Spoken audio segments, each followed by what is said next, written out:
अस्सलाम वालेकुम, welcome to my YouTube channel cooking with Siha Rizwan. आज हम बनाएंगे एक इम्यूनिटी बूस्टर जो कि ना सिर्फ आपकी क़ुव्वत मुदाफ़त को बढ़ाएगा, बल्कि अगर आपके जोड़ों में हड्डियों में किसी किस्म के दर्द हैं उनको भी इंशाल्लाह ताला आहिस्ता आहिस्ता ख़त्म करेगा। बहुत फ़ायदेमंद है और खाने में भी बहुत टेस्टी है। तो आइए बिस्मिल्लाह करते हैं।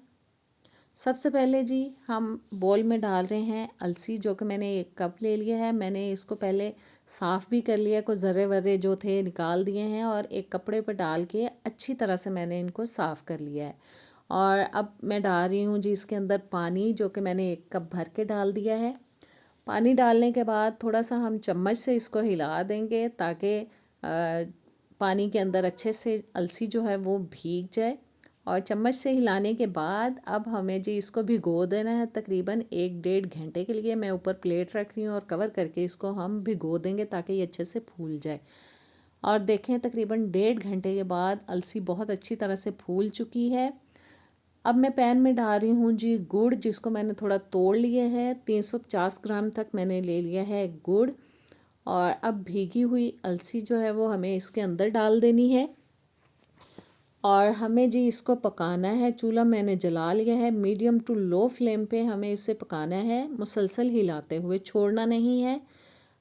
ये ना हो कि आप इसको हिलाएं ना और ये नीचे जमना शुरू हो जाए, लगना शुरू हो जाए। और हमें इसको हिलाते हुए मीडियम टू लो फ्लेम पे पकाना है जब तक कि जो गुड़ है वो अच्छी तरह से मेल्ट हो जाए। अच्छे से बस मिक्स होने तक इसको पकाना है। और देखें गुड़ आहिस्ता आहिस्ता से पिघलना शुरू हो चुका है, मेल्ट होना शुरू हो चुका है। हमें इसको कम्प्लीटली इसके अंदर मेल्ट करना है। बहुत ज़बरदस्त रेसिपी है। इस किस्म की चीज़ें हमें घरों में बना के रखनी चाहिए क्योंकि ये हमारी बॉडी के लिए बहुत ही फ़ायदेमंद हैं। और अपने बच्चों को भी इस किस्म की चीज़ें जो हैं वो देसी टाइप की खाने की आदत डालनी चाहिए। और देखें जी गुड़ अच्छे से मेल्ट हो चुका है और बहुत अच्छी तरह से दोनों चीज़ें जो हैं वो पक रही हैं। बहुत बबल्स बन रहे हैं इसके अंदर, लेकिन मैं मुसलसल इसको हिलाती जा रही हूँ। मैंने इसको छोड़ा नहीं है क्योंकि अलसी के अंदर एक बहुत लेस होती है, बहुत एक किस्म का जेल होता है। तो वो अगर आप छोड़ेंगे ना तो नीचे जमना शुरू हो जाएगा। और साइडों से भी उतारती जा रही हूँ। और हमें इसको पकाना है जी गाढ़ा होने तक, हमें इसको काफ़ी गाढ़ा होने तक पकाना है। और देखें आहिस्ता आहिस्ता ये गाढ़ा होता जा रहा है। और अब मैं डाल रही हूँ इसके अंदर जायफल, जो कि मैंने 1 ले लिया है और तकरीबन मैं आधा इसके अंदर ग्रेट करके डाल दूँगी। अगर आपके पास पिसा है तो आप हाफ़ टी स्पून इसके अंदर डाल सकते हैं।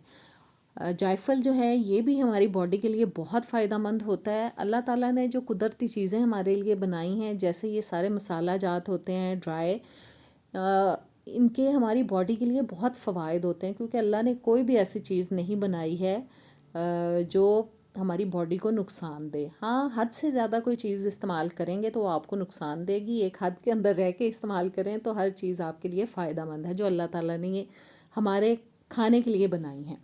अब मैं डाल रही हूँ जी इसके अंदर कोकोनट पाउडर, जो कि मैंने आधा कप तक डाल दिया है। आप अपनी पसंद के हिसाब से इसको ज़्यादा भी कर सकते हैं।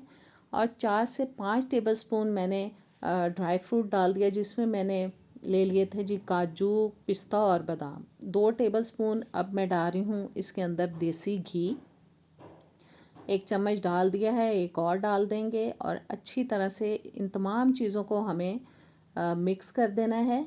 और अभी हम इसको मज़ीद पकाएंगे। और देखें गुड़ जो है वो साइडों पे चिपकना शुरू हो गया है, लेकिन परेशानी वाली बात नहीं है। जब हम इसको उतारेंगे चूल्हे से तो स्पैचुला की मदद से इजीली आप इसको उतार पाएंगे। और देखें काफ़ी ये गाढ़ा हो चुका है हमारा मिक्सचर। बस मैं मुसलसल इसको हिलाती जा रही हूँ ताकि मज़ीद ये ना लगे नीचे। और साइडों से उतारती भी जा रही हूँ जितना मैं उतार सकती हूँ। हमें अपने बच्चों को इस किस्म की चीज़ें खाने की ज़रूर आदत डालनी चाहिए क्योंकि शुरू से अगर वो ऐसी चीज़ें अपनी खुराक का हिस्सा बनाएंगे तो बड़ी एज में जाके उनको जो मसाइल हमें फ़ेस करने पड़ते हैं उन मसाइल का सामना नहीं करना पड़ेगा। और क्योंकि मैं तो बहुत चलती थी इस किस्म की चीज़ों से, नहीं खाती थी, तो मुझे अब भुगतना पड़ रहा है। मेरी हड्डियों में कभी कभी दर्द शुरू हो जाता है। तो अब मैं कोशिश करती हूँ कि मैं ऐसी चीज़ें ज़रूर खाती रहूँ ताकि कम से कम ऐसे प्रॉब्लम्स हमें फ़ेस करने पड़े। और देखें जी काफ़ी सब चीज़ें गाढ़ी हो चुकी हैं, कितना जेल बन चुका है, कितनी लेस बन चुकी है इसके अंदर। इसको उतारेंगे और अच्छे से ठंडा कर लेंगे। मैंने कम्प्लीटली ठंडा किया है। हाथों पे मैंने हल्का सा देसी घी लगा लिया है ताकि जब मैं लड्डू बनाऊं तो ये कम से कम चिपके।